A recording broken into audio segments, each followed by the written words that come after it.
Before spy satellites, before stealth aircraft, before drones, America put something inside a bomber that no aircraft had ever carried before. Not a new bomb, not a secret radar, a live nuclear reactor, operating thousands of feet above the ground. Even stranger, the reactor wasn't powering the airplane, so why would anyone risk flying it? For 2 years, this aircraft completed 47 flights carrying a live nuclear reactor, and the truth behind the mission is even more unbelievable than the reactor itself.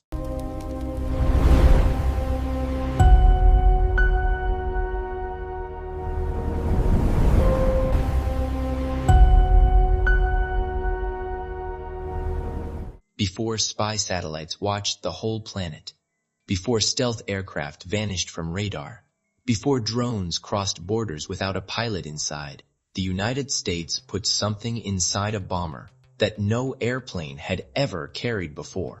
Not a new bomb, not a secret radar, a live nuclear reactor, real reactor, operating in the sky. Between 1955 and 1957, a huge American bomber completed 47 test flights over Texas and New Mexico. It spent 215 hours in the air. For 89 of those hours, the reactor was active. The aircraft was called the NB-36H, and it never used nuclear power to fly. Its engines still ran on ordinary aviation fuel. That was the strange part. The reactor was not there to make the bomber faster. It was not there to keep it airborne forever. It was there because the United States was trying to answer a question that sounded impossible. Could human beings fly beside a working nuclear reactor? Could the crew be shielded from radiation? Could the aircraft's instruments and systems survive it? And if the answer was yes, could the atom one day power a bomber that never needed to refuel? Today, that idea sounds reckless. A flying reactor above highways, towns, farms, and air bases. But in the Cold War, it looked like a possible answer to a terrifying problem. Because the next war, people feared, might begin with almost no warning. In 1946, the Second World War was over. But the fear it left behind was only beginning to change shape. The atomic bombs dropped on Japan had shown what a single weapon could do to a city. The Soviet Union was building toward its own atomic capability, and American planners were trying to imagine a future in which a nuclear attack could cross an ocean before a country had time to react. Bombers were central to that future. They could carry weapons across continents. They could remain airborne for long missions. They could be sent toward an enemy before a formal declaration of war had even reached the public. But every bomber had the same weakness. Fuel. The longer it flew, the more fuel it needed. The more fuel it carried, the heavier it became. And every mission eventually ended at the same place. A runway, a fuel truck, an airfield that could be attacked. That created a nightmare scenario. What if enemy weapons destroyed American bases before bombers could take off? What if a crew had to stay in the air for days, waiting for orders? What if the United States needed a machine that could fly so far, for so long, that fuel stopped being the limit? The geography of the Cold War made the idea even more attractive. The United States and the Soviet Union were separated by oceans, ice, and thousands of miles. But distance was shrinking. Long-range bombers could cross it. New weapons were being designed to cross it faster. For the first time, national survival seemed tied to machines that could remain ready across the entire map. Military planners did not want bombers sitting on runways waiting to be destroyed. They wanted them in motion. They wanted aircraft that could stay away from home. Difficult to predict and difficult to stop. A nuclear-powered bomber appeared to promise exactly that. Not an invincible aircraft, but an aircraft with endurance so unusual that it could change how deterrence worked. The reactor, in their minds, was not simply a source of energy. It was a way to buy time. Time before refueling. Time before landing. Time before an enemy could destroy the force on the ground. Nuclear energy seemed to offer an answer. A small amount of nuclear fuel could release an enormous amount of heat. Enough, in theory, to keep an aircraft moving across the sky for days or even longer than any conventional bomber could manage. Not forever. The crew would still need food. The aircraft would still need maintenance. Engines would still wear down.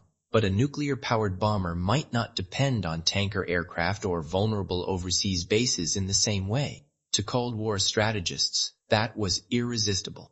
A bomber could launch before a crisis became a war. It could move toward the Arctic, circle beyond enemy reach, carry nuclear weapons, wait for orders, and remain in the sky while normal aircraft were forced to land. But there was one enormous problem. A reactor produces more than heat. It produces radiation. Invisible, silent, potentially deadly. On the ground, a reactor can be protected by thick structures, distance, and massive shielding. An airplane has none of those luxuries. Every pound changes its performance. Every added ton costs speed, range, altitude, or payload. So the United States faced an engineering problem that sounded almost cruel. Build a reactor small enough to fly, then shield people from it, without making the aircraft too heavy to leave the ground. There was only one way to know whether that could work. Build a test plane. The Air Force chose a Convair NB-36, one of the largest bombers ever built. It was enormous, a long silver aircraft with 6 piston engines and 4 jet engines, built for the kind of extreme range that the nuclear age demanded. A damaged B-36 was rebuilt for an experiment unlike anything in aviation. Its designation changed first to XB-36H, then to NB-36H, and inside its bomb bay, engineers installed a 3-megawatt air-cooled reactor called the Aircraft Shield Test Reactor. The name was clinical. The reality was not. This was not a reactor model. It was not a sealed mock-up. It was an operating reactor designed to create the radiation environment that a future nuclear aircraft would have to survive. But the reactor was never connected to the engines. It did not turn the propellers. It did not power the jets. It did not provide thrust. The NB-36H was a flying laboratory. Its mission was to study radiation, not just radiation reaching the men in front, but radiation affecting the aircraft itself, its controls, its instruments, its electronics, its systems. To protect the crew, the nose of the bomber was rebuilt into a shielded compartment. Lead and rubber were built into the barrier between the cockpit and the reactor.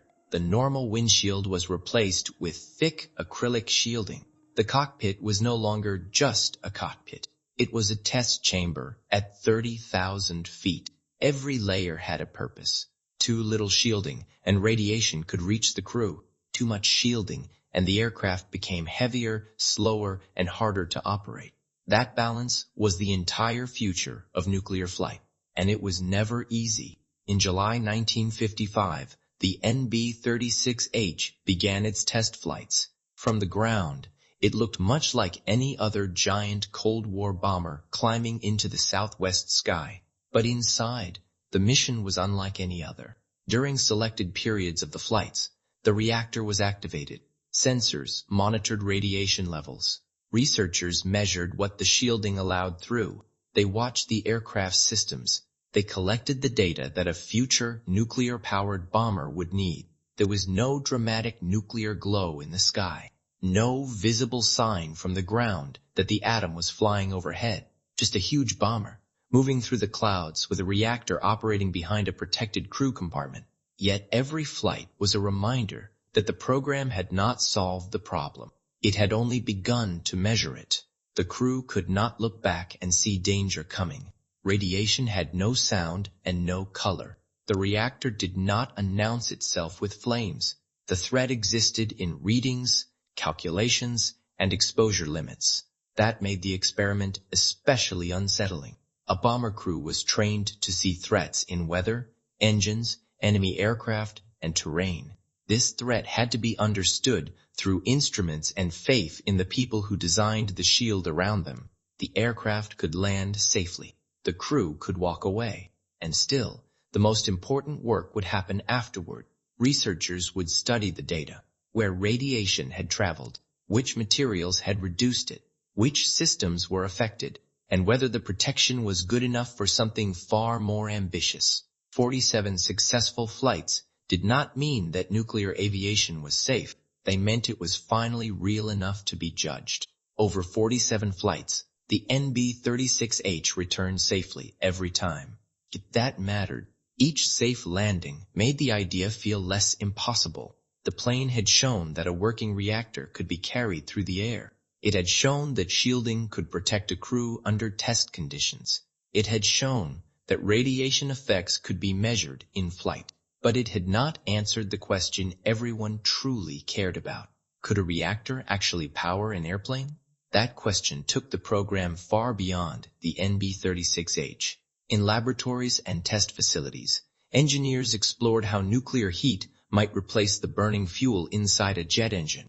A normal jet engine pulls in air, compresses it, heats it by burning fuel, and throws that hot gas out the back. That blast creates thrust. The nuclear idea was simple in theory. Instead of burning fuel, use a reactor to create the heat. But the practical designs were frighteningly complicated. One approach was called the direct cycle. Compressed air from the jet engine would pass through the reactor itself. The reactor would heat the air. The hot air would then move through the turbine and out through the exhaust, creating thrust.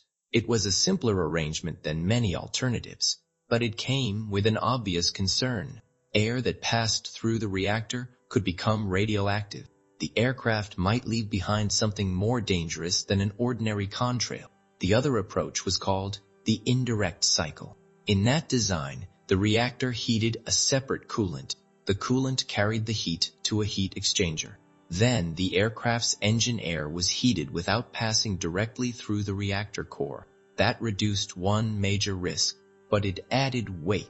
More pumps, more systems that could fail at high altitude.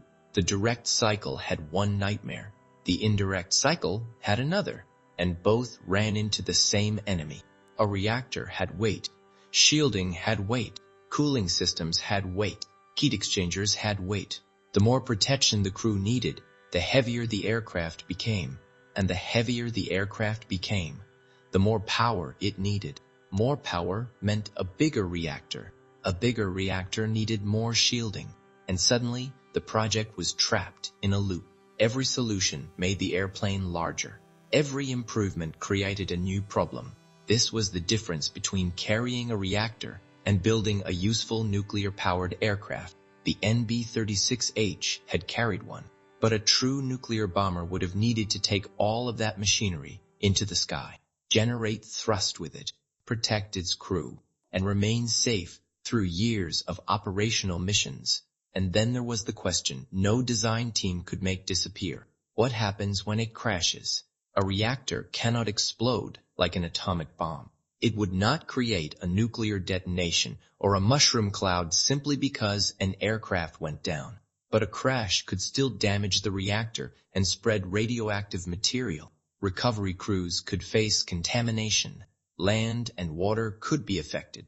And unlike a one-time test aircraft operating over controlled routes, an operational nuclear bomber would eventually fly over real communities, Allied territory, shipping lanes, and foreign airspace.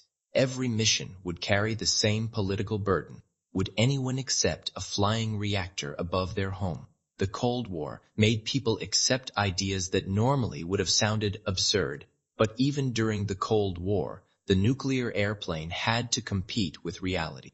And reality was changing fast. Conventional bombers were improving. Jet engines became more powerful and reliable. Aerial refueling became a normal part of long-range operations.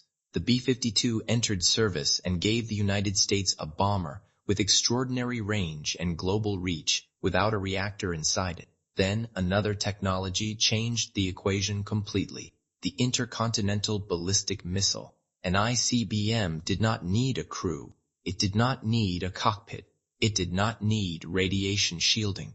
It did not need to wait in the sky for days. It could launch from the ground, cross continents at enormous speed, and deliver a nuclear weapon without ever needing to return. Suddenly, the nuclear-powered bomber was not the only answer to a Cold War problem. It was beginning to look like the most expensive and dangerous answer. The program had produced real advances. Researchers learned more about reactor shielding, remote monitoring, radiation effects, and high-temperature engineering. The work was not meaningless, but it was no longer leading toward a practical airplane. The NB-36H was scrapped in 1958. 3 years later, in 1961, the broader U.S. aircraft nuclear propulsion program was canceled. No nuclear-powered bomber ever entered service. No nuclear-powered passenger aircraft followed.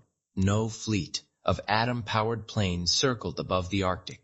The future imagined in the 1950s never arrived. And maybe that is why this story still feels unreal. For a brief moment, the United States did not just imagine a flying reactor. It built one. A giant bomber took off 47 times carrying a 3-megawatt nuclear reactor inside its bomb bay. Scientists measured radiation. Airmen flew in a shielded cockpit, and the United States tried to decide whether the atom could become the next engine of war. Technically, part of the answer was yes. A reactor could fly. It could operate in the air. It could be shielded well enough for controlled testing. But the more important answer was no. Not because the idea lacked ambition, not because the engineers lacked intelligence, and not because one spectacular disaster ended the dream. The dream ended because nuclear flight demanded too much weight, too much complexity, too much money, too much risk. And by the time the technology might have become possible, the world had already found other ways to move nuclear weapons across the planet. The NB-36H was not a failure in the ordinary sense.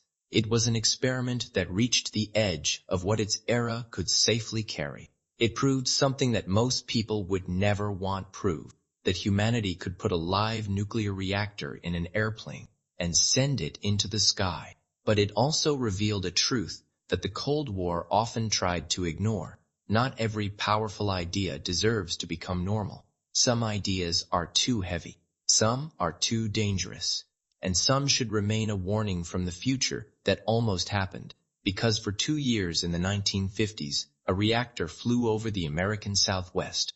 There's 7 flights, 215 hours in the air, 89 hours with the reactor alive, and then the United States chose a different runway.